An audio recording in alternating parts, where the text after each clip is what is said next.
we did a briefing around the public charge issue. And I will tell you why we put that together. It's the one question that every nonprofit had clients say. Everybody who is legally eligible to receive public benefits came to the nonprofits that they disenroll me, I'm scared.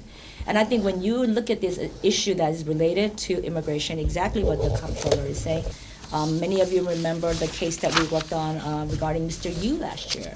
He was here for 20 years, citizens' children. He left China to escape religious persecution. And he came here and he got picked up, and he has two small businesses in New York. He was in every way. There was no reason for him to be picked up in any way. But yet this is what is happening, and this is why this report is so critical. Because I think as Asian Americans, we always sort of wait. Like we think this issue doesn't touch us, right? But it does touch us. It touches us in a major way. And again, this report came out in February, but we wanted to do this briefing because we want to sound the alarm once again for all of you. What are your comments on hosting such a press briefing and having individuals from the government come and address the media and other individuals here? Great. Well, I think it's really important that the comptroller released this report. I think I really want to applaud him for that. We need to have elected leaders stand up and produce facts. I think there are leaders right now who don't understand and who vilify facts, but I think this is what is really happening. And for our community, the Pan-Asian community is diverse. 70% of us in New York City, immigrant community, we're immigrants. Over 90% of Asian children have at least one immigrant parent. And we contribute to the culture, but we also contribute in other ways. Like we had a small business report that said, half the net businesses that was produced, half the net jobs were produced by Asian Americans. So we are a significant force, socioeconomic force in the city. But I think oftentimes because of our diversity, we silo each other. It's the Koreans, the Chinese, the Indians, the Pakistani, and I think the reality is that we are much stronger together as a Pan-Asian community, and what is happening in our community, we need to sound the alarm because this is what's separating families. We know what is happening at the southern borders, but we also have problems within our own Asian American community where families are, fathers are mom and dad are getting deported, children are left here. Our family situation is tenuous, and everything is really scary. And so I think I'm really happy that we're able to do this to help to support the media and to be able to inform all the reporters out there supporting the Asian American community. Is the hope to sort of mobilize more people from the community to really understand what is happening to these communities, to our own immigrant communities, and to sort of really help get them some more support because they're not getting any? Sure. I think oftentimes the Asian community thinks, maybe immigration is not an issue. We are here, right?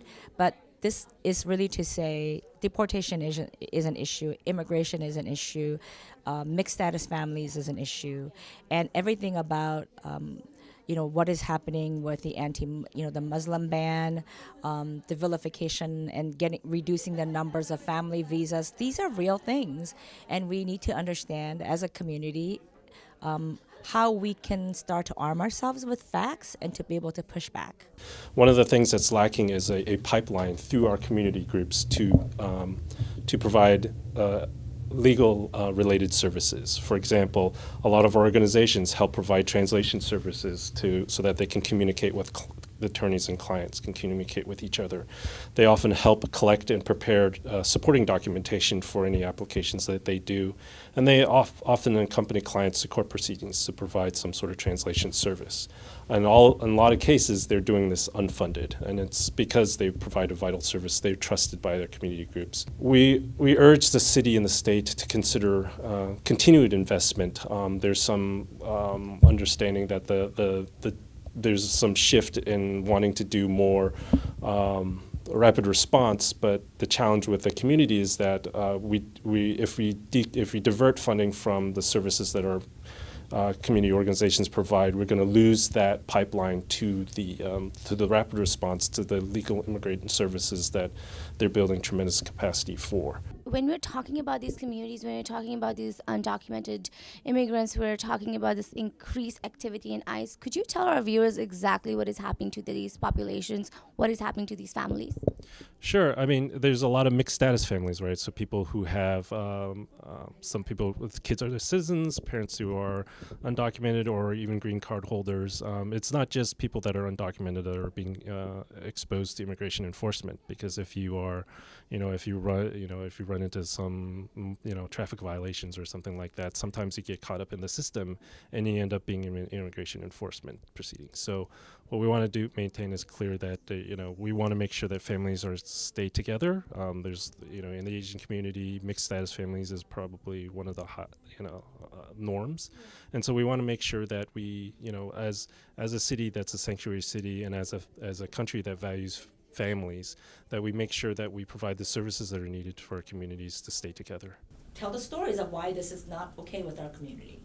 Look, the other thing is, the best way we can help is by supporting organizations like the Asian American Federation and all of the community-based organizations that are reaching out and working to protect people who are being targeted. And I don't want to conclude on a bad note, but look, the presidential campaign is in full swing.